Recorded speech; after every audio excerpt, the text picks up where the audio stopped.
Hi, everybody. Welcome to Beyond Quest with Reck. I've got Jeffrey Falcon Loge here. We're going to be talking Logue. about Logue. God, I should have practiced. Logue.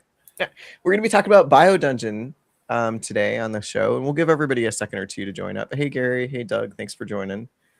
Yeah, Yeah, I know both of those guys. yeah, yeah. They're some of my favorites. Well, Yeah. Well, welcome to the show. We were just talking about some lore in Lit RPG. Jeffrey, you've been around for a while. You just told me that you were a part of the Lit RPG community when it was just a face group of 20 people.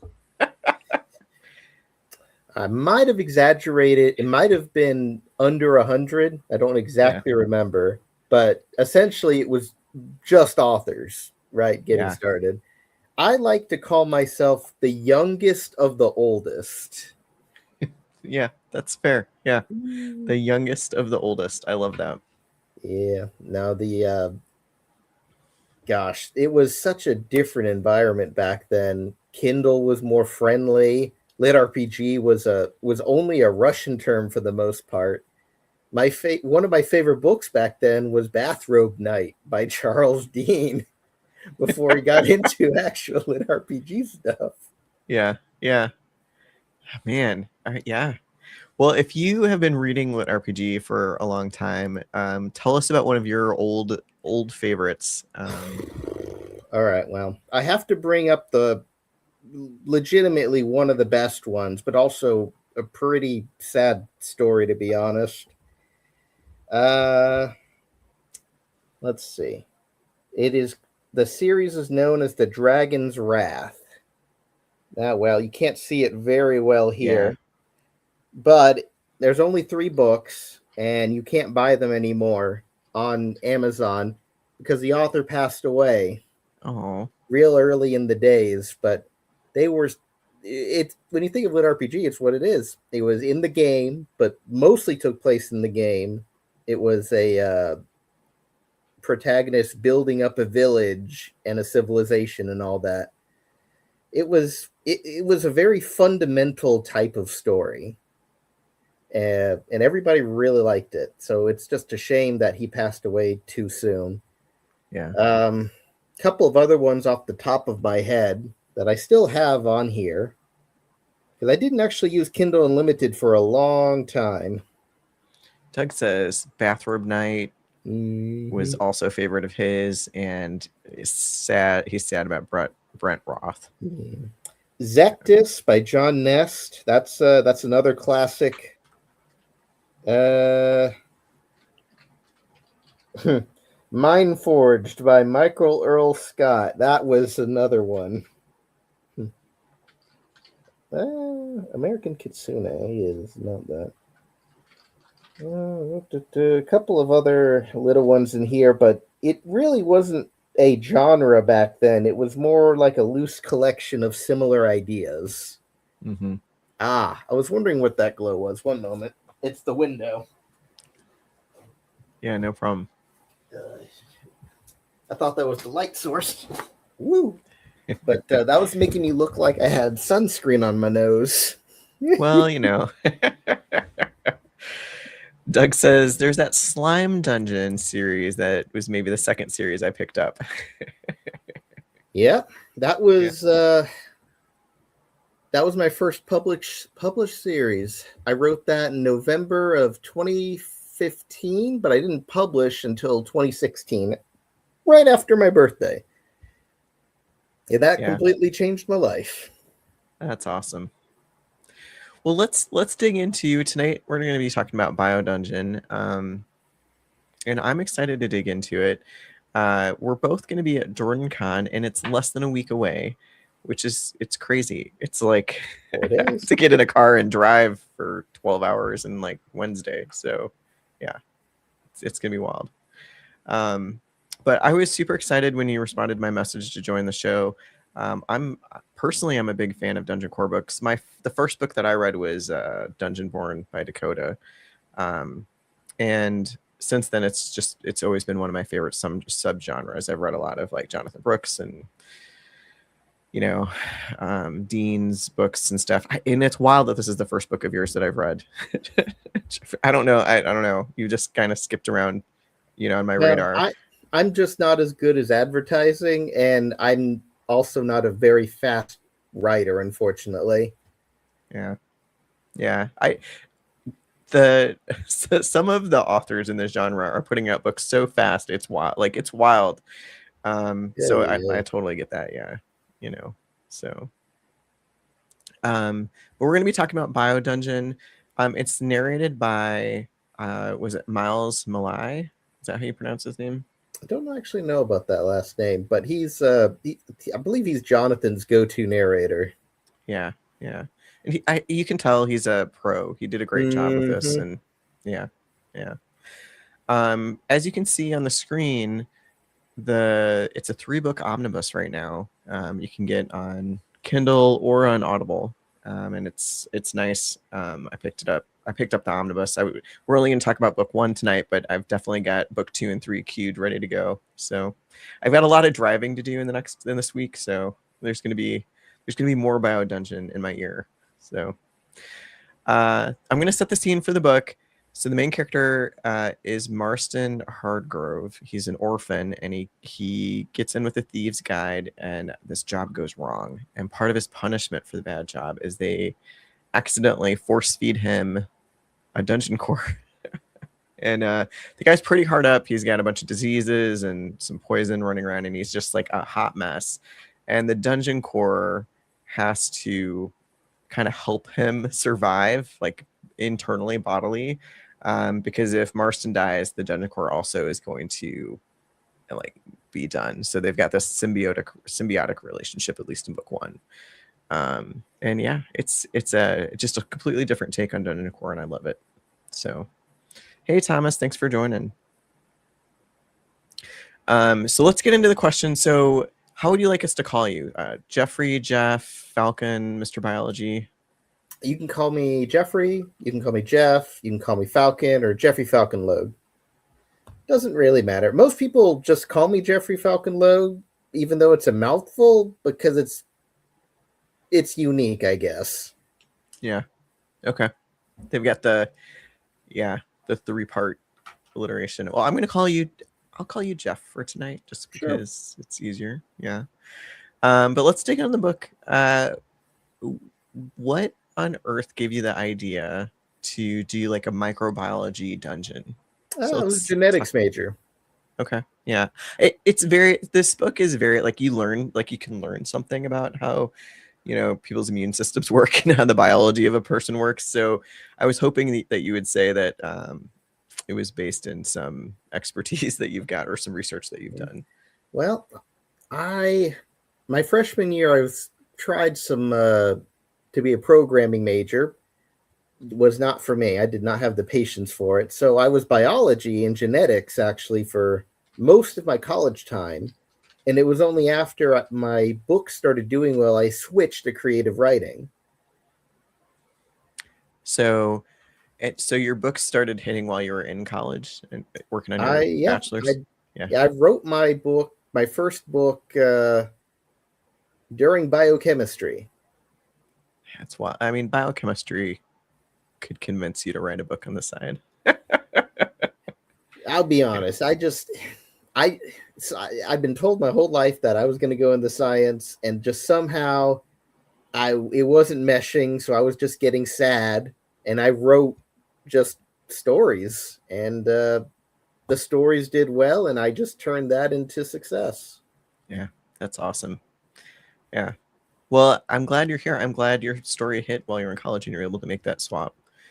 Do you feel like your education in creative writing has helped your writing career? Was that a worthwhile switch to make for you? Kinda. Honestly, I had by the time I graduated, I had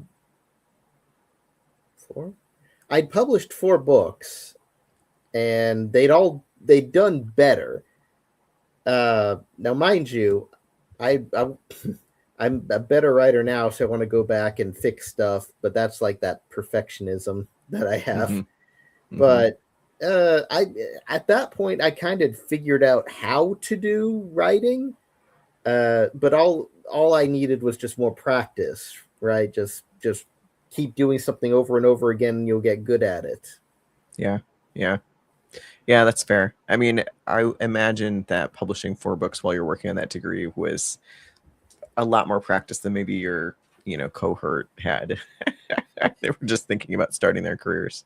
Well, I can say that I I what's the best way to put it? As the author, I struggle to think words sometimes in conversation, you know? No, you're good. I'm great at coming up with ideas, but other people are better at taking those ideas and doing a better job with them, is what I would say. Yeah. So, Had to. you said you read Dungeonborn, right? Mm-hmm.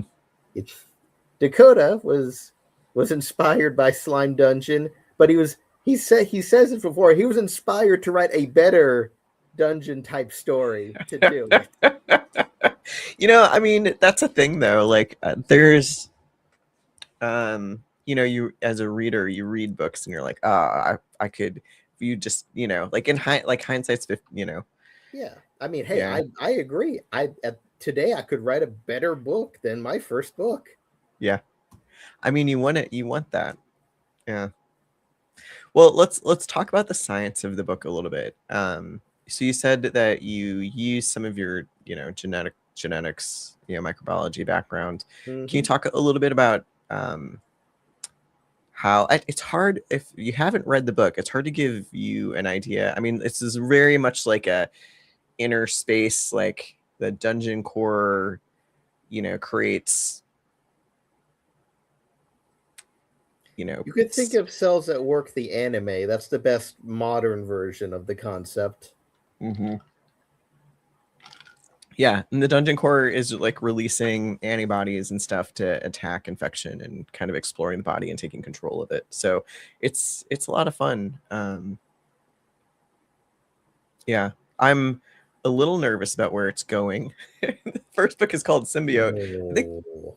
yeah, because the dungeon is right. Like in book 1, it's very much helping and trying to fight the abuse that the main character's body is kind of undergone, and it's in his like orphaned childhood. So there's a lot of good things that the dungeon core is doing. So Chat, help um me out here. Tell him it's a good series. It's a safe series. well, I'm gonna keep reading. It's fun. Yeah. Gary's saying that he was in genetics class when the plane hit the Pentagon.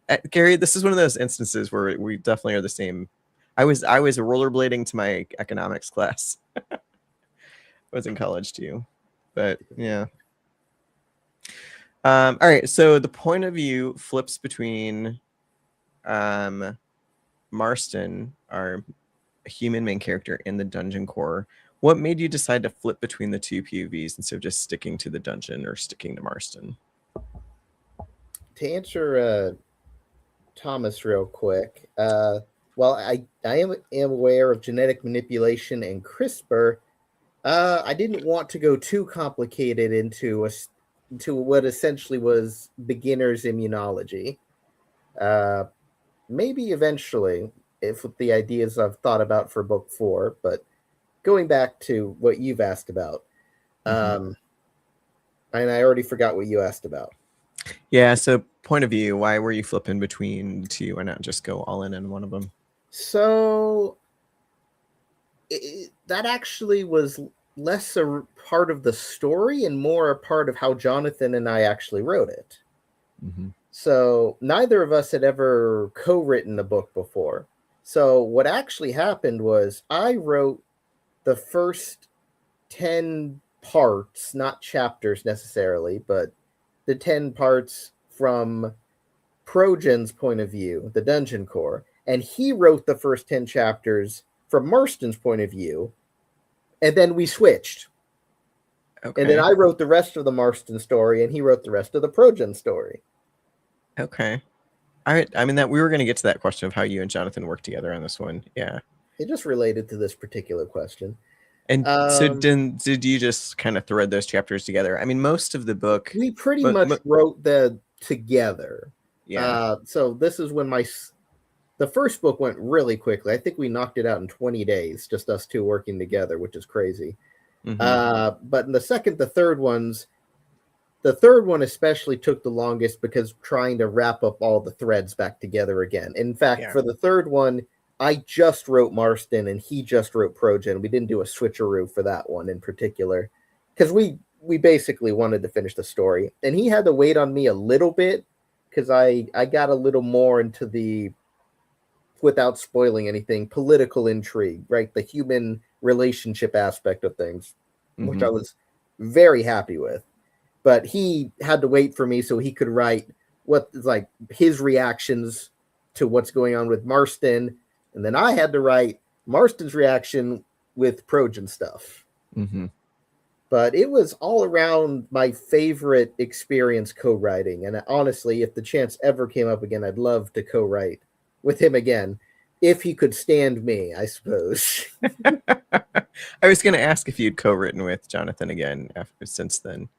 No, I keep coming up with ideas for a potential book 4, and I've brought it up with him, and he said he'd be willing to look at it, but he's with his speed, he's one of those prolific. More committed yeah, he's pretty prolific. Yeah.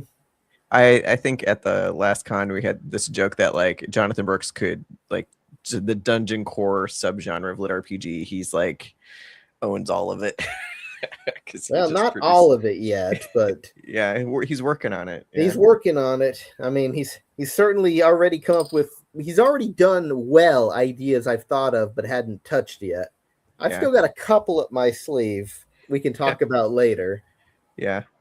Okay. Yeah. Well,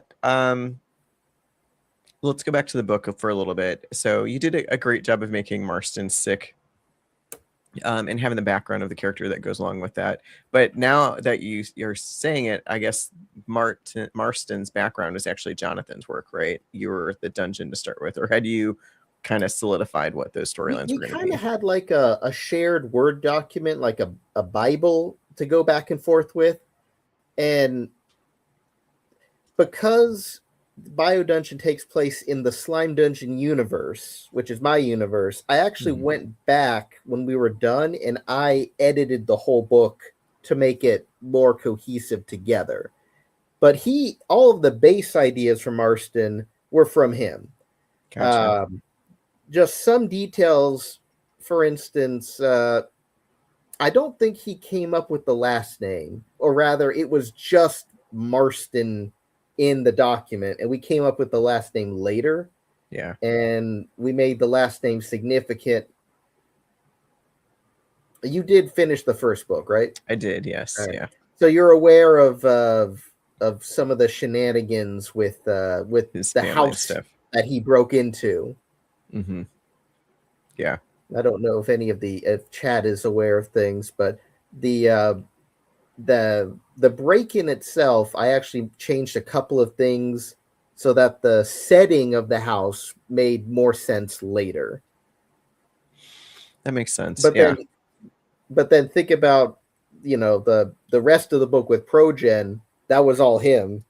So a lot of the fun magic interaction with biology might have started with me, but he actually wrote that later. Took it and ran with it. Yeah. He did ask questions, right? He did his own biology research and I answered some questions for him, but I mean, he's an amazing author. He has some great ideas, so you can clearly see that. Yeah. I've read quite a few of his books. Yeah, he's got it down, and he goes into the detail. You can tell he does research and stuff on the type of dungeon he's doing. So, but okay. So what idea came first? Was it Marston and his kind of storyline, or was it the Dungeon Core Progen? I wanted to do a biology Dungeon Core book, and I approached Jonathan with the idea of co-writing it. So like I said, all of the human aspect is started from him. Yeah. We Okay. had that was an interesting conversation. How do we get the crystal inside the human body? Yeah. Yeah. I actually did a TikTok about that. Like don't eat that dungeon core, please. Um, yeah, that was actually one of the ironically in this bio dungeon internal, kind of gross story. That was like the grossest moment is him eating the dungeon core. Yeah, kind of dark there. Yeah, yeah. What is your favorite part of the book? Of the first book specifically. Yeah.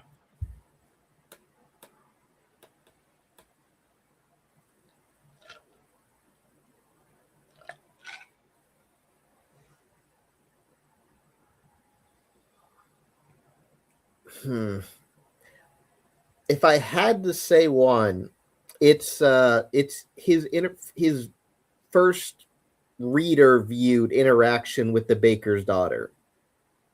That there's hope for in humanity. Mm-hmm. That somebody's looking kindly on him enough to. Yeah, like the world Yeah. isn't complete darkness. Even at your lowest, there's still some good to be found. Mm-hmm. Because Yeah. if he didn't have Marston, right, that would have been his last human interaction. And he would Mm-hmm. have probably passed away in the grave that was literally serving as his house. Yeah. Yeah. I agree. That was a good moment. Yeah, because as a reader, you're like, is this it? Like, is this the end of his story? And this is the beginning of the Dungeon Core story, right? Yeah, Yeah. the suspension of disbelief we had to play around with a little bit there. Right? It's like, oh, he can't just obviously have plot armor. We need something to happen. Mm-hmm. Mm-hmm. Yeah. Yeah. And yeah, she does a good job. Um, yeah. Well, if you're in the audience, go ahead and leave your questions, and we'll get to them. Gary, Doug, uh, Thomas, if you've got anything you want to ask Jeff, go ahead and put it in the chat. While you're doing that, I'm going to talk a little bit about the writing part. So we talked a little bit about you working with Jonathan Brooks. Have you worked with other authors since then? I worked the most recent was with Stephen Laundry, and we wrote the Station Company Core series, which was my first foray into sci-fi, and that's why I asked him if we could co-write something together because he's primarily a sci-fi author, and I wanted someone with some experience with that end for it. Mm-hmm. Do you prefer to write with somebody or on your own? It really, if I like working on my own story, but I also like working with other people, though it really depends on their way of writing. So, for Yeah. instance, Steven liked to write, he basically wrote the book one and threw it at me, and then I like tripled the contents of each chapter as like a skeleton and putting meat on the bones kind Yeah. of a thing. So I Did preferred working with John like every day we had, or every other day we had something to just throw back at each other, as opposed to here's 100,000 words all mm-hmm. of a sudden on you. Edit it, please. Yeah, go add another 200,000 words to it. Yeah. Yeah. And are those two guys the two that you've done co-authoring with? I start. I started work on one series with an author, and I don't even know if they're still alive. They ghosted me. Uh, and that was the only one where I actually essentially paid them for instead of sharing the rights, right? Just pay them to be a Yeah. co-author kind of a thing. So they still have my money, but never going to do that arrangement again. Yeah. John Stovall and I talked a little bit about writing a same universe but further down the timeline sequel to Bio Dungeon, but he's been pretty busy, so I don't know if that'll ever resume. I'm real happy for him though as a new dad. Yeah, it's exciting. It's a good And busy. yeah, and I had several chapters for a dungeon economics one that Joshua Dunn was helping me out with, but I kind of lost the fire for that. Though I'll probably return to it at some point. It's dungeon and economics the same way bio dungeon is biology and dungeon. Yeah. Okay. How far along is that one? Do you have like a book mapped out, or have you started writing it? The economics one, I have written somewhere a plan for 3 books, and then the first 5 chapters, but I haven't touched that in several years. I have 2 other series that we can talk about later that are, one is almost done and the other one is almost done.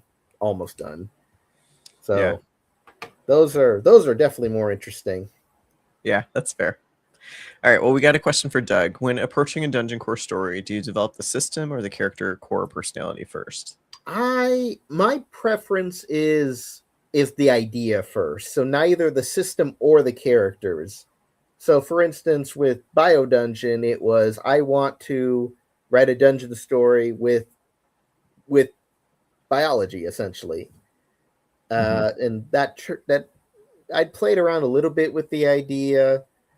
That author who ghosted me, that was the first idea with them, but they never got back to me on it before the failed attempt.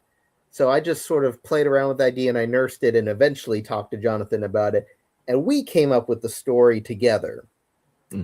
But another example, Slime Dungeon. Dungeon Core did not exist properly as it is today before I wrote Slime Dungeon, though the concept existed, especially on Royal Road where I wrote the first Slime Dungeon stuff. The problem was pacing was too slow, pacing was too fast. Either one of those either was over and it's over, or it got super boring and even the author got tired of writing it. So some of those strange little genre tropes, like having a partner character and having an evolution system and this, that, and the other, come from me. And it's ironic that sometimes I look at these tropes and think, maybe I could have chosen a better way of doing that so it didn't cement itself as part of the trope. Am I the source of the am I the source of the problems now? Yeah. A lot of, and it's a difficult genre to write because you're writing from the perspective of a location. So locations don't move, so you have to bring the story to them. And there are, I won't say the creative limits. The fact that there are limits can kind of harsh your vibe as an author. So Bio Dungeon, for instance, we got around that by the dungeon is moving because it's in the body. And the couple of things I'm writing now also getting around for other particular reasons. So I like to come up with the idea, and then I like to come up with the character, and then I come up with the system to support all that. So are you the source of like the trope where you've got the dungeon, but you're also following this character too? You know? That's just from the limitation of, if it's always from the dungeon's perspective, then you kind of are getting close to that God perspective. And if it's the God perspective, then potentially you lose the ability for the audience, the readers, to empathize with the main character. Because at the end of the day, if you're not writing the human turned into the dungeon, then you're writing an inhuman protagonist, which is difficult. There's just that empathetic quality that you don't have with an actual dungeon core, or some semblance of humanity from a dungeon core. That was the reason why the Slime Dungeon had this little prologue about a reincarnating soul, even though it had no relevance to the rest of the story, which is something I regret. But Bio Dungeon, right, he never was a human, though we did devour all that juicy knowledge in the prologue, but he wanted to become human, and that created the connection with the human audience.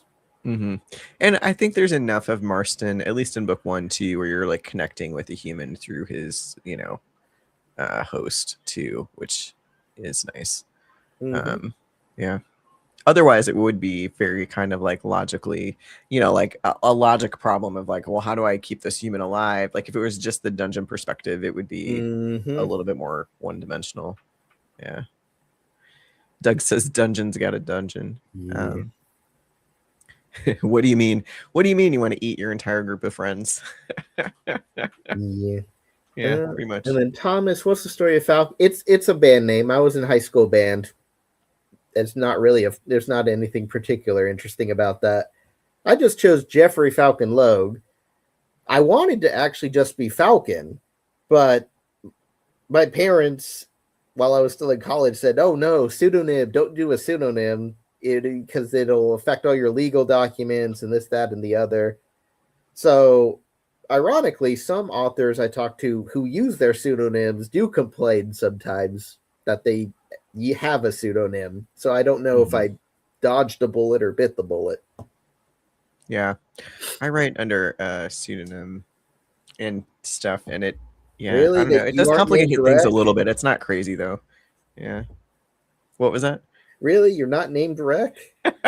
Nope, I am not.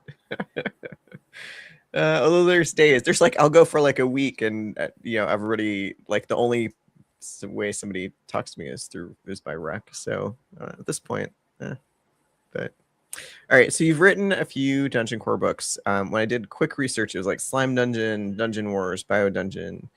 Talk to me about what makes Dungeon Core books so attractive to you, and have you messed around with writing a non-Dungeon Core lit RPG? So, like I said, I wrote the first ever Dungeon Core proper. I wouldn't call it best because it was a challenge. Yeah. And so I like the challenge of writing certain things. Station Company Core is technically a dungeon core, but it's never from the perspective of the dungeon. But I wouldn't count that one yet as outside.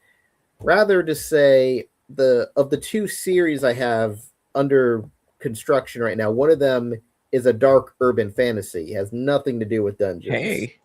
Yeah. So that one, yes. Yeah. But I say I'm known as the dungeon guy, but honestly, since I'm not putting myself out there very much and getting a lot out there every year, I'm pretty sure Jonathan is the dungeon guy at this point. Yeah, I mean, he's definitely one of the dungeon guys, right? But there's only one slime dungeon at the core of Dungeon Core, so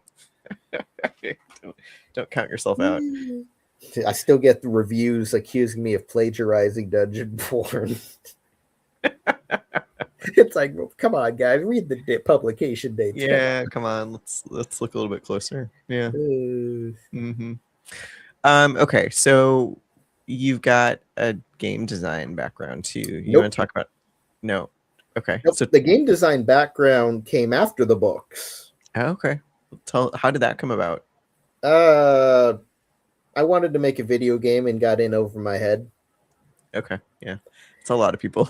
Yeah. That's a lot of people's entrance into basically a couple of years into writing and also still in college. I started learning how to program and because I just wanted to make a game. And that grew too much, honestly, because I didn't set any clear goals. I didn't set any clear boundaries. I just wanted to make a game, and I wanted to make a good game. So every time something came up, oh, I can make the art better. Oh, I can hire a programmer to do a better job programming. So at this point, the game still has not come out, and gosh, it's going to be 10 years at this rate, coming up pretty soon. But at the same time, when it comes out, it's going to be a good game. I don't know if it'll be a successful game, but it'll be a good game, and I'll be proud of that. Yeah.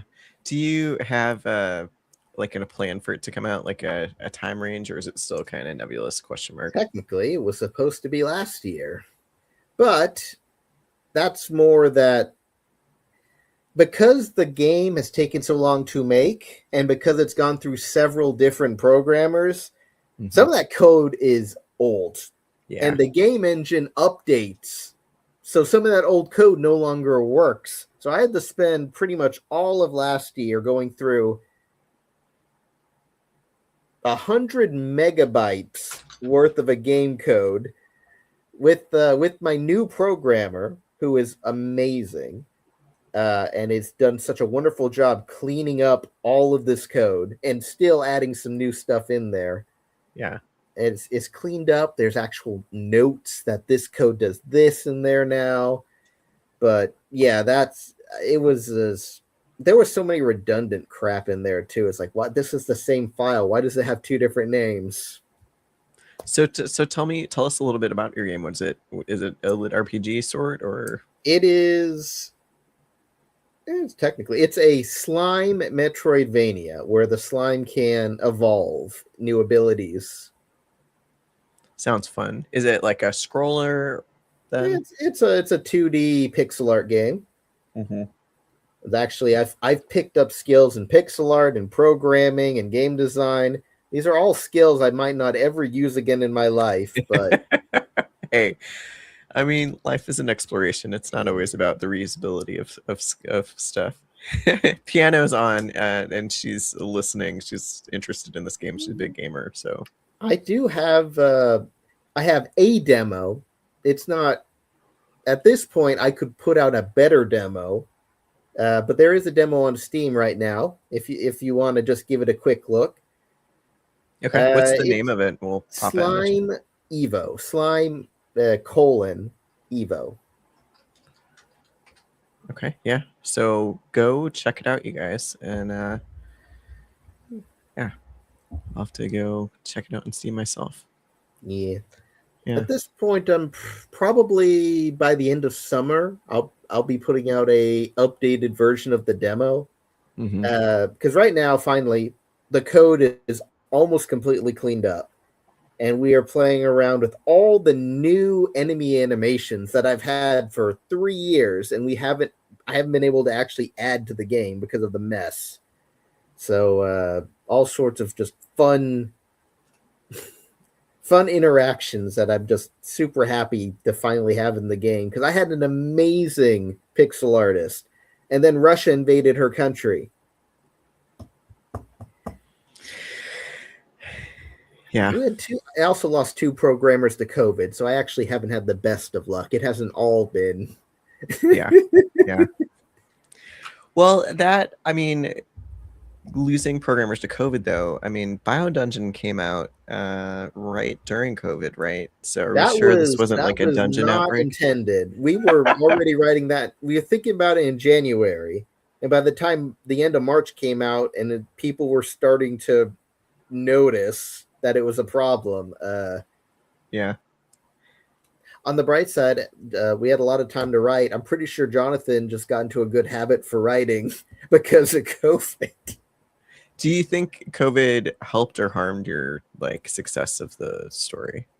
No, definitely helped. I added medical to the tags, and that seemed to help a lot. Skyrocketed. Yeah. Yeah. Makes sense. That was back when advertising was more user friendly on Amazon too. Yeah, it's gotten a little bit wild. It's a different. I mean, when I talk to authors who've been around longer, and you're like, well, what would you give like an author today trying to break in? A lot of them are like, I don't know, because it's such a different environment today. Amazon was so much better back in 2016, and I was even kind of late to the party technically, but it was so, I won't say user friendly, but the discoverability was so much better back then. That, oh, you like this book? Well, here's a whole bunch of other books you'll probably also like, and you actually liked, and they weren't just the best in their particular category. Nowadays, like look at all these perfect 5-star books, and it's like they're all 5-star, but do they actually match my interests? And then is it something I want, or are you just pushing because it's like, oh, and then of course you have to pay Amazon so much more money now if you want to be seen. you know, Yeah. shitification gets us all. Yep. Yep. Well, tell me a little bit about the next book that you're writing, or these two series that are almost completed. I imagine you, because you don't have them out yet, right? You're gonna, Correct. yeah. So the first one is my Mecha Dungeon Apocalypse, which is a sci-fi dungeon core. And I actually have a contract with Aethon. They're going to be publishing that one. And ironically, I've actually been working on book 2, even though I haven't given them the manuscript for book 1, Mm-hmm. because it was actually done during Lit RPG Con last year at Okay. 90,000 words. And they wanted a minimum of 120,000 words. And while I was typing it, I suffered a data corruption loss. Oh no. And that kind of just killed my vibe, and it still killed my vibe. Yeah. But ironically, I've been still working on book 2 because those ideas continue to come. Go figure. But at this point, I'm going to force myself to have it to them before May is over. I mean, it's just 30,000 words, but it's 30,000 words into an already completed book, so it's kind of that especially if you have a data corruption, I mean, that like burns because you're like, did I already write this? Is it here already? Is it not I here? remember, but did I say it like that was I was so pissed about that. Yeah, that would be hard to come I back for a back up project. my files like every 2 weeks, and it was the day before too. I like my external hard drive was right there on my desk, and I was like, that pains me. anyway. Yeah. The other one is my first dark urban fantasy, which you can think of as Men in Black plus Cthulhu. Okay. Yeah, that Uh, sounds fun. it honestly, I am so confident in it. I've already bought the first 3 cover arts for Hey. this series. With the amazing Eric Wilson, if you've ever seen some of his work for Matt Dinneman. Mm-hmm. But that book is, I've got 70,000 words, but not cohesive enough at this point. I still want to, I still need to go back. I have a lot of strings, right? Strings to pull kind of chapters, but not really not a thread connecting all of them quite properly yet. Mm-hmm. Okay. Yeah, no, that's exciting. I mean, that one sounds fun too. I'm excited about both of these. When do you think you're gonna have those first books out? I don't know how fast Aethon works, but my goal is to have Mecha to them before the end of May. And I also, since I already had the book finished when I submitted to them, so I don't really want to submit the dark one until it's at the very least in a better state. Honestly, finish would be my preference. I'm also going to submit that one to them too, because that one is completely out of my audience's wheelhouse. Yeah. I write dungeons, so I release this. They're like, what is this dungeon? Yeah. I was very Is that excited. one a lit RPG as well, or is it just No, it's completely dark urban fantasy. So okay. Aethon bought a horror publishing house last year. They did, so yeah. fingers crossed. But yeah, I have a lot of excitement, but I just keep getting distracted by other things. Is the honest truth. Yeah. So are you a full-time author or not technically. I also have a part-time job. I make cabinets. Okay. That's what the woodworking comment was earlier. Yep. Last 2.5 years, actually, I've been apprenticing as a cabinet maker. Okay. I got into it because I pretty much spent my years after college graduation in this room. Yeah. Only in this room. I have no social life. No, I was just burning myself out just from life. So it got me out of the house. It helped get me into my painting hobby that I actually socialize. Yeah, you're gonna have to show off your Warhammer work. Well, the magnet fell off. Nope, the whole arm fell off. At least you didn't drop it. Well, yeah. Small favors, I suppose. Grown man playing with toy figurines. Go figure. Hey, it looks pretty badass. Look at that. Looks a lot better on Instagram, I will tell you that. Kind of hard to get some good lighting with this Yeah, with the this webcam. setup here. Yeah. But yeah. Very cool. So that's been fun. So now I know how to paint, which is actually relevant because now I'm better at cover art discussions. Yeah. With color interactions and all that. But yeah. The only downside, right, takes me 3 to 4 days a week from writing, and then when I get home, because I leave the house at 6:30 and I get home at 5, I'm too tired to write at that point from doing a physical labor job all day. Mm-hmm. So that's slowed down my writing time just from that. But I think it's well worth it just to make me not burn out. Yeah, has the experience, like, do you feel like people that you've met at the job or you've had ideas at the job that have like started to creep into your writing? Not yet, but it will happen eventually. The Dark Urban, for instance, has starts off with the guy as a line cook in a diner, and I actually did that. I had to take a medical semester from college due to a surgery, and I ended up working at a diner. So might as well, right? Might as well. Same way I brought in genetics to BioDungeon.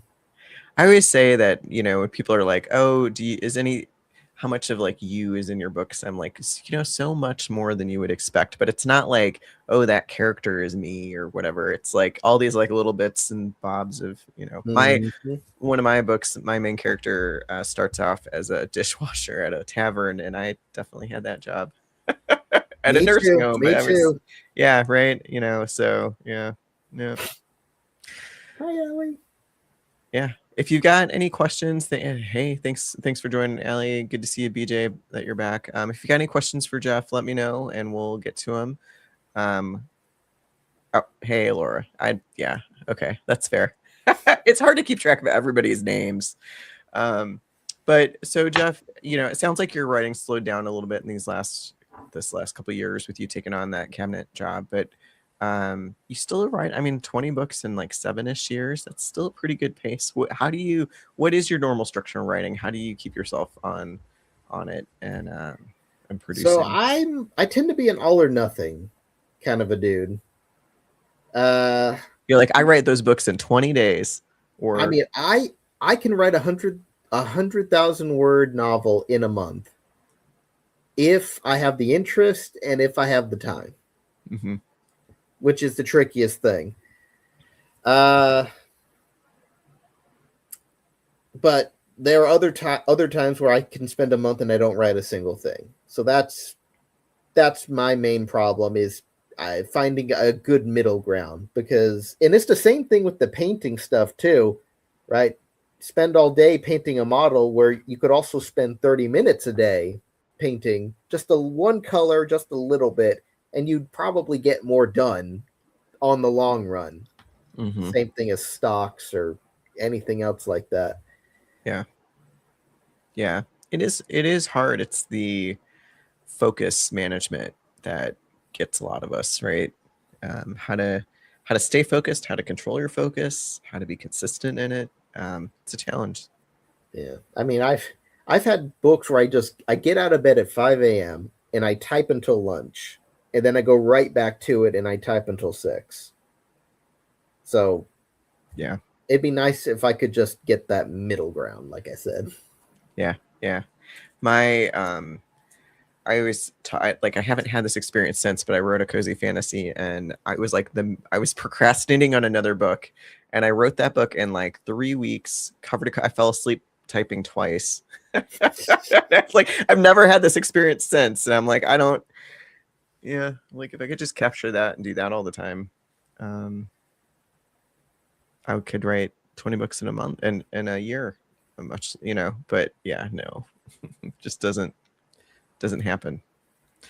All right, so you're coming to JordanCon, and Yep. you were there for the first year that Lit RPG was there, Yep. and so my question to you, I haven't been. This is my first year. What should I get excited about, or what shouldn't I miss, or give me some advice. I'm not the best person for after hours shenanigans. For JordanCon and DragonCon, I actually stay with family that's close by, not the hotel. And I did the same thing for Lit RPG Con. I actually have family in Denver. So So we're I not going to say catch you on the couch con at 2 a.m. no, probably not. I tend Yeah. to wake up early and go to sleep early too. So I'm in that regard, I'm pretty boring. But in terms of day shenanigans, it's all in one hotel. So it's think of it like a smaller yet larger version of Lit RPG Con. Okay. Uh, the author alley is outside of the whatchamacallit, Like the the panelist area. I mean it is, but the booth people who sell all the knickknacks and whatnot. Okay. That's a Yeah, like the separate vendors. room. Yeah. Yes, thank you. The vendor hall. You have to go through author alley to get to them. Nice. Okay. I do have a booth at the author alley. So that'll be interesting. Me I like I too. like I like selling at like book fairs and stuff. So I mean, like now I get to sell to nerds, like a whole a whole convention of nerds. It should be fun. Yeah. Yeah. Have you had a author alley booth there before? Uh, I shared the first year. Uh, they had like this booth next to uh the sound booth theater guys, but I Mm-hmm. that was like a rotating for all the authors. This year I have my own booth, Nice. though. Let's see. I actually did offer to James Hunter, since he was bringing stuff down, that he could use the table to help hold his stuff. Mm-hmm. He's not coming now, unfortunately, due to dog, but he's a friend of his is still bringing his stuff down, and she'll still be giving some stuff away with my table. I let him know Okay. that she had permission for that. That's nice. Yeah, I've got a couple friends that have come on the table, so we'll have a few more books than just mine. So yeah. BJ's saying that she's trying not to collect too many books. That she's got 6 on her list. I mean, if you can get a book with an author signature, right? I mean, Yeah, I don't know. might as I'm well. driving, so I can bring home as many books as I can fit in my car. That sounds like a challenge. Yeah, I mean, possibly. I guess I've got to sell an equivalent amount of books to make space in said car, but Fair. yeah. Okay, so when we were talking before the podcast, you were mentioning that you were one of the original folks at like one of the original Lit RPG folks at DragonCon, which is so cool and The fascinating. youngest of the oldest. Yeah, the youngest of the oldest. And that first year that Lit RPG was really a thing at DragonCon, you even had like a booth in the vendor hall, which is wild. I think there's like a 6-year waiting list to get on there. Yeah, Hey, Al, thanks for honestly, joining. I'll tell the story. So, Lit RPG was barely a thing at that point. I was part of the Facebook group. Aileron Kong summoned the olds together, as you could say, into one Facebook group to combine our powers. But it was kind of its own thing. It was that year. It was the spring. I submitted an application for a booth at DragonCon, and naturally, oh, we'll put you on the wait list. I forgot about it, to be quite honest. A month before DragonCon, I get an email saying, "Hey, your spot on the wait list is here, so you have a booth. Just be sure to pay us." And I was like, "I'm about to go back to college. I don't have this much money." So I put a call out to the group. "Hey, any authors want to go to DragonCon? I have a booth. If you could help me pay for the booth, we can share the area." Visually, it was kind of a disaster because I had no idea what I was doing. I showed up last, so everybody else put their books out. I brought random crap I didn't need to bring. Mhm. However, it was still a good excuse for people to show up there. I have the photo somewhere, and I posted it before, Yeah. but you know, it was just a bunch of guys there, and I couldn't afford the booth because to avoid getting back on the wait list, you have to pay for the booth at the end of DragonCon. James Hunter actually he paid for the booth, so he has it, and he's had it ever since, which I think is funny because I also ended up sharing a hotel room with him. I got the bed 2 nights, and then I slept on the floor 2 nights. That's how we shared the room. So that was funny. So it's the Uh, Jonathan Brooks method of writing I sharing. guess so. Yeah. It was foretold. Yeah. But that's also to Allie's thing. This when I met Cheryl, and we were friendly and all.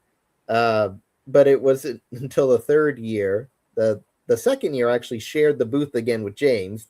I couldn't the third year because he Shadow Alley Press was doing so well, they didn't have any space for me. So I ended up with Allie's relative Cheryl for several years at Dragon Con, and you know, I still like hanging out with those ladies, and Allie's now a really good lit RPG author. Yeah. Yeah. She is. Yeah. I love her books too. Yeah. That's awesome. Um, so since you've been in lit RPG, the youngest of the oldest, right? What is something that was maybe better back in the day and something that's better now?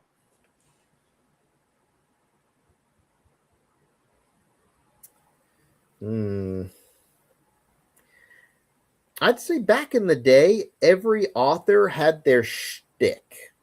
There wasn't that much cross contamination, you could call it, and a lot of that's not quite fair. The core ideas of lit RPG were more condensed back then.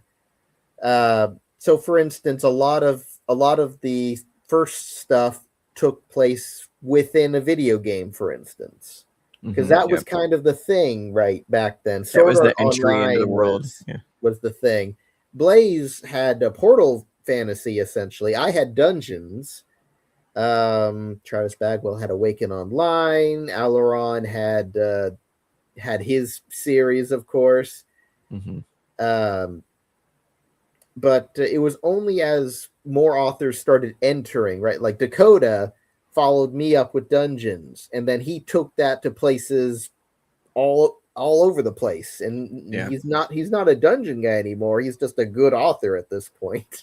Yeah. Yeah. And Charles Dean switched from his bathrobe night shenanigans to War, and then his thing with Ramon more recently. Ramon was just a podcaster back then. Gosh, he had his. I think he was still dating. She might have been his wife that first year, but so many things have changed. Yeah. Yeah. Oh Lord! But today,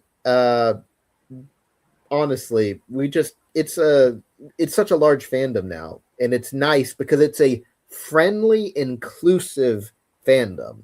I don't really. There was a little bit of toxicity in those middle years, kind of ranging for some shenanigans. But at this point, I'd say that that's all cleared up. Nobody really cares anymore. Mm-hmm.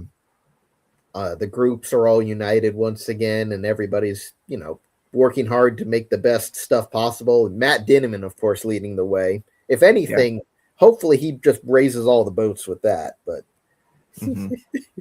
yeah, he's a good role model for everybody. Yeah. No, Allie, I'm not telling you the tea. that's the after conversation. Yeah, that's well, I don't no bringing up actual bad blood. Come on. Now. No. All right. So, what is something that's better now than it was back in the day? Definitely the size of the audience, and we have a good community now, as opposed to back then. It was just authors for the most part. Yeah, now it's authors and fans helping authors and fans becoming authors. Mm-hmm.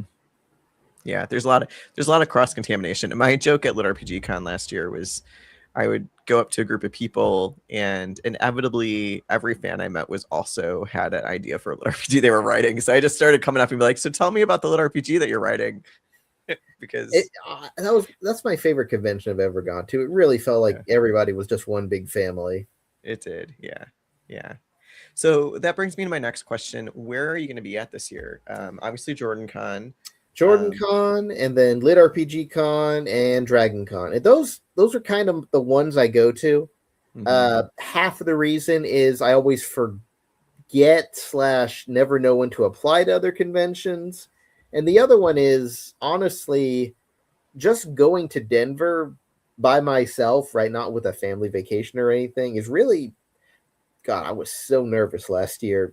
Yeah. Flying by myself for the first time, because I've driven 6, 7, 8 hours, but I've never flown by myself before. So that was oddly enough an adult experience. Mm-hmm. But Yeah. maybe more conventions might be, certainly the South Carolina Comic Con, which is basically down the road from me. So me missing it every year is inexcusable. Yeah. But Yeah, it's hard. I mean, the Dragon Con, Lit RPG Con, and Jordan Con are the ones they have like a bigger Lit RPG presence. I've heard that there's one in like Houston that's starting to get Lit RPG authors more to it, but I think Pecan is the one that kind of is. I know Shammy went to that one, but yeah, the only the reason the Atlanta thing is relevant is again related to my story that just happened to be where everybody congregated and has congregated since. And the track directors know us, so it's a lot easier for things. mm-hmm. But again, with the rising of Matt Dinneman and Lit RPG being a thing, I'm sure other conventions are going to start looking into that. They're going to open Jordan their Con doors. was the first one that, from my knowledge, Pecan. I believe it's a Texas one. I don't know if it's Houston, like you said. Reached out for, and Shammy went to that one. A couple of authors. Yeah, Rachel Cooper was talking about it. I'm just wondering if we'll get international ones, because I know we have a lot of British authors, and they must be tired of flying over here to deal with our American bullcrap. Yeah. It is cool that we've got folks flying over to these. I mean, even for Jordan Con, we've got some folks flying in for it this weekend. So The Jazz doesn't count. no, he doesn't.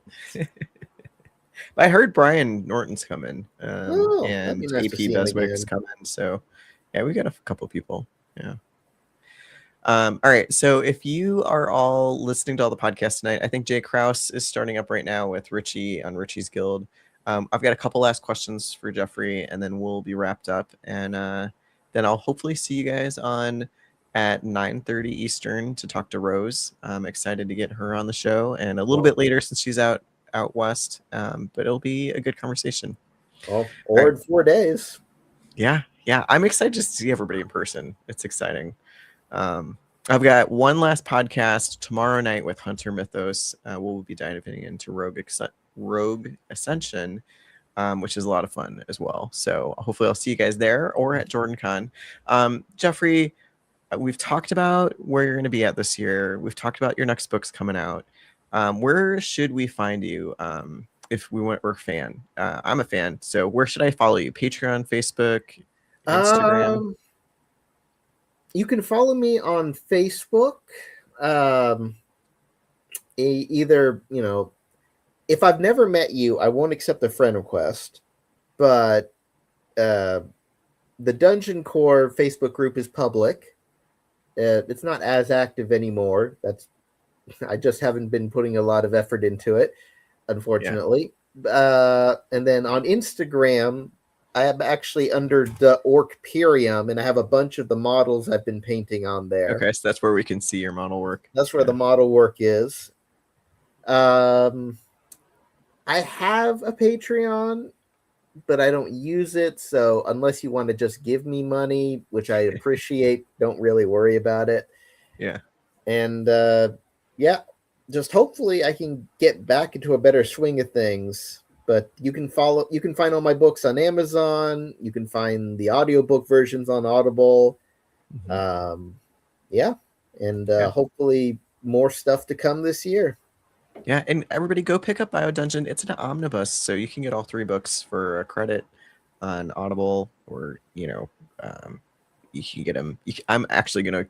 I don't know if you're bringing any of the omnibus to JordanCon this weekend. I've I actually got might it in be, my Amazon cart, but I was gonna check I first. might be bringing a couple of copies. I mean, it's such a big book. Yeah. It's a little awkward to have a lot of them, but I will be bringing a couple. Okay. Well, you might have to save one for me because that's on my wish list to take home. Sounds good. Okay. Yeah. And so my final question for you for tonight is we do this thing where if you're going to recommend a book to somebody, it's a Pop's TBR. But if you're going to recommend a book to somebody, what's a book that you've read here that you want other people to read?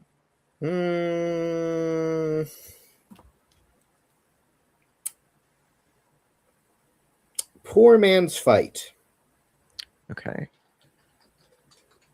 And is that on Royal Road? Is it on Amazon? It is on Amazon. Okay. And why should folks read it? What's good about it? It's one of my favorite series. It is a sci-fi series, and it is about a boy who graduates, and because he sort of had a little bit of a freak out with his folks moving the night before the big test. He flunks it, and he ends up going to the military. So it's a good sci-fi in that it's realistic, it's grounded. The military presentation is good. The effects of trauma, dealing with trauma, how political systems can be twisted to either suit your own needs or to, just greater good versus lesser evil shenanigans. And overall, it's just very well written. And it's my favorite series, and it just does not get enough love, in my opinion. Okay. And so that's by Elliot Kay? Yes. Yeah. Okay. Poor Man's Fight. All right. I think we're going to have at the end of the year, I'm going to have like a whole, here's the recommendations from our authors, just a whole list of for everybody. We'll make it a poster or something. But yeah, Allie, Laura, of course you love trauma. Just like, ooh, trauma. Yes. Friendliest person I've ever met. Yeah. Writes some of the most traumatic, sad girl, mad girl books. I blame her author relatives. Dun dun dun. Live for the trauma and the drama. Yeah. Love it. All right. Well, Jeff, it has been a pleasure to hang with you tonight. Thank you so much for giving us the insight in your book and the genre kind of history as a whole. I loved every bit of it. I can't wait to meet you in person. Like I said, we've talked before, but we haven't really We've talked, we haven't met. Yes. Yeah. So I'm excited to meet you in person and spend next weekend hanging out. Yeah. Sounds good. Looking forward to it. Yeah. Thanks everybody for joining. Again, Rose at 9:30 Eastern tonight, and I've got Hunter tomorrow at the normal time, 8 p.m. Eastern, and then I'll see y'all at JordanCon. All right. Have a good one, you guys. Bye, guys.